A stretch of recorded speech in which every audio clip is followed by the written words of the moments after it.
after an investigation found where Sarver engaged in what the NBA called workplace misconduct and organizational deficiencies. The findings came nearly a year after the NBA asked a law firm to investigate allegations reported by ESPN that Sarver had a history of racist, misogynistic, and hostile incidents over his nearly two-decade tenure overseeing the Suns. Here's the commissioner fielding questions. The equivalent of a $10 million fine and a one-year suspension, I don't know how to measure that against a job, but I have certain authority by virtue of this organization, and that's what I exercised. I don't have the right to take away his team. I don't want to rest on that neat legal point because, of course, there could be a process to take away someone's team in this league. It's very involved, and I ultimately made the decision that it didn't rise to that level. But to me, the consequences are severe here. LeBron James weighed in on the punishment via Twitter. Our league definitely got this wrong. I don't need to explain why. You all read the stories and decide for yourself. I said it before, and I'm going to say it again. There's no place in this league for that kind of behavior. Chris Paul, who currently plays for Sarver's team, also weighed in, tweeting, like many others, I reviewed the report. I was and am horrified and disappointed by what I read. This conduct, especially towards women, is unacceptable and must never be repeated.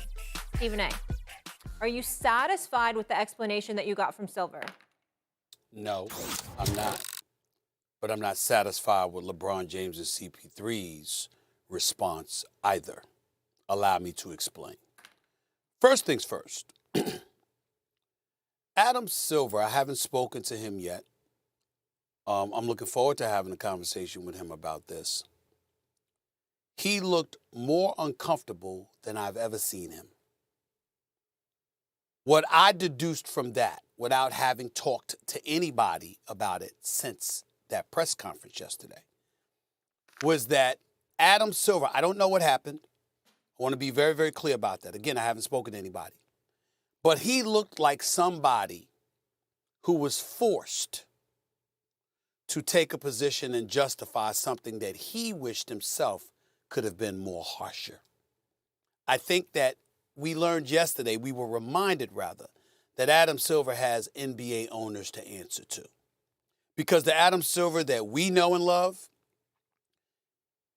it looked as if that's something that he would have wanted to be significantly harsher than it was, meaning a $10 million fine and a one-year suspension from all NBA activities as a board of governor and an owner for an NBA franchise for Mr. Robert Sarver. Adam Silver did not look comfortable at all. Having said that, I think it's also important to deduce from this, Molly, that this is crying for government intervention. And I'm not one who usually calls on that. I'm talking about something akin to what Dominique Foxworth came on First Take and alluded to yesterday. Just like you had an independent arm investigating the matter, maybe they should mirror the NFL to some degree in having an independent decision maker in this regard, as opposed to it being the NBA who makes that decision. Because clearly the owners are struggling to police themselves to some degree. If you are the Gruden situation and the Snyder situation in the NFL speaks to that, now you've got this situation with Sarver, where clearly there should have been a stiffer punishment than what it was. Now, they fined him as much as they possibly could, under collective bargaining agreement and all that stuff, or the NBA bylaws, rather. So you couldn't give him more than the $10 million fine that you gave him. But you certainly could have suspended him longer than a year.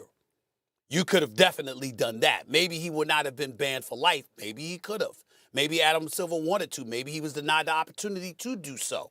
You have a lot of people that look at him and think that his behavior was just as, if not more egregious, than Donald Sterling, even though Donald Sterling had a checkered past and he was caught on audio tape, and that certainly was not the case when it comes to Robert Sarver. But clearly the penalty should have been stiffer than a year. We all know that. Sarver, his actions were reprehensible. It smears the franchise. It smears the brand. And the reality of the situation is he should be ashamed of his damn self for acting the way that he acted. It's just that damn simple. And as a black man, I don't want to hear that you heard other people use it. I know we shouldn't be using that. We certainly shouldn't be using it around other folks. We certainly shouldn't be blazing, blowing them through the microphones and all of that stuff in the locker rooms and during games and stuff like that. Some of these lyrics, all of that other stuff. No, we shouldn't be doing that. But the bottom line is it still doesn't negate, it still doesn't excuse Sarver for what he did. Let me get to CP3 and LeBron James. I appreciate their positions. I'm not saying they were wrong. What I'm saying is you're too damn late. Maybe if you were making that noise before the investigation was final, maybe if you were making noise during that investigation, we might have had a different ruling. Maybe the fines or the penalties would have been stiffer than a 1-year suspension. See, it's real easy to come back on the tail end of matters and say this is what should have happened. But what kind of noise were you making? And I'm not saying they weren't doing anything or saying anything behind the scenes. What I'm saying is the Donald Sterling decision came down in large part because public pressure rained down upon the NBA. You had cats talking about boycotting the playoffs. You had people like Magic Johnson talking about they weren't coming to another NBA game. You had black folks all over the place raising holy hell. Chris Paul's a member of the franchise. What do you mean investigation? And now that you've read the investigation, you play for the franchise. Now you might not have known some of the things that were going on prior to, but once it was exposed last year, there's no way that Chris Paul didn't hear some stuff that was going on. And again, I'm not accusing him of being a dereliction of duty and not putting forth his due diligence and trying to make things happen. I'm just addressing the statement both him and LeBron James made. What they said yesterday, they could have said months ago, as the investigation was fomenting, so we would know, something better be done about this. And the fact that there was a wait made it easier for the NBA, in my opinion, to come to this decision. I think CP's in the right place. I think LeBron James' heart's in the right place. I think Adam Silver's heart's in the right place. Yep. But there's something to be said about momentum and making sure you push that momentum in a certain direction to influence a decision rather than wait until the decision is made. Stephen A., real quick, because we're up against it, what would you like to see happen punishment-wise for Sarver?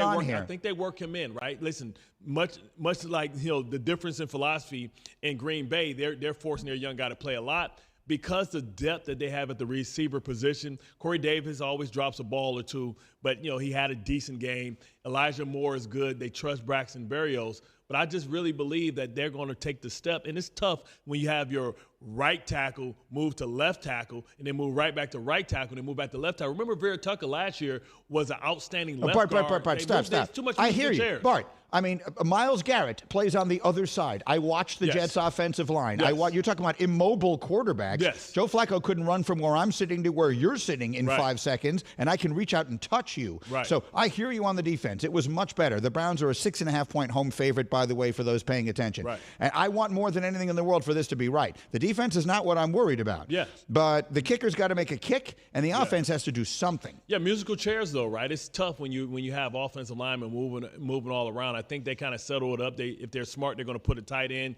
to Myles Garrett's side, and they're not going to release him. They're going to double team Myles Garrett, and that may surrender 2 or 3 sacks. But I think that, when you look at Tweak, a.k.a. Michael Carter, he played well. And what I really took offense to is the fact that I can feel like this little grin coming from Nico to my right side. He's at my 3 right here, Greeny, but he believed that the Bears were going to go in to Lambeau Field, where Aaron Rodgers says that he owns them. He owns the deed to the whole the entire organization. But yet I'm crazy. That's where I was going next. First of all, I played for the Patriots, so I can't. I've been in MetLife. I've had a multiple amount of experiences in MetLife. Not many people like me there, so I really don't want to talk about the Jets. We'll talk about the Bears. Let's do it, because you are the pride of Chicago. You are from Chicago land. Joliet, Jake. Yeah, Joliet, Illinois, and your bold prediction was that the Bears are going to go to Lambeau Field and beat Rodgers on Sunday night. Do you genuinely believe that? I think that